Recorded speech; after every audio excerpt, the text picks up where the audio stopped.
हाथाइजरा खनसि बाजाराव गासै 40था आयेननि बेरेखायै साल बिफां दानना दोननाय बोखांदों।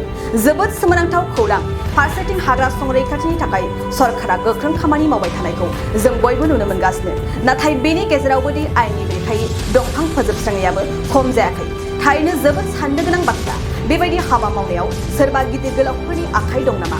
सरासनस्रा सुबुंफोरा एसेबां गोबां दंफांखौ बोरै दानफायथावना?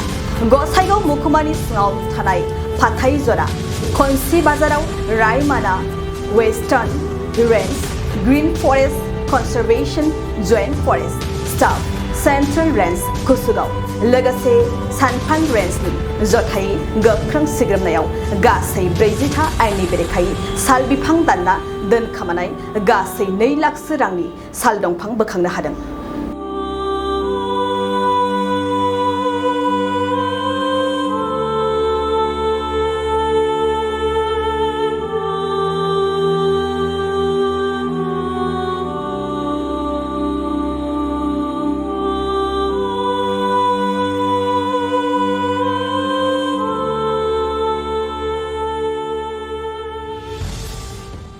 मोनसे फोसावथाय खैराबारि उपेन्द्र नेशनेल एकाडेमी फरायसालियाव देग्लायनिफ्राय 11 थाखोनि मुं थिसननाया सोलिगासिनो।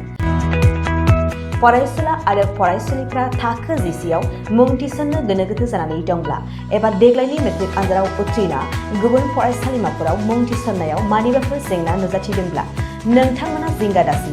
खैराबारि उपेन्द्र नेशनेल एकाडेमी फरायसालिया नोंथांमोननो थाखो 11नि सोलोंथाइ लानो खाबु होदों।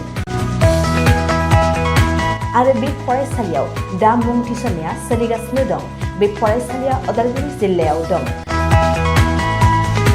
मख'जाथावदि बे फरायसालियाव देग्लायनि मेट्रिक आनजादाव गासै 80 सा फरायसुला फरायसुलिफ्रा गासैबो मोजां जौखोन्दो लानानै उथ्रिसार जानो हादों। बे फरायसालियाव थानो थाखाय हस्टेलनिबो सुबिदा मोननो हागोन।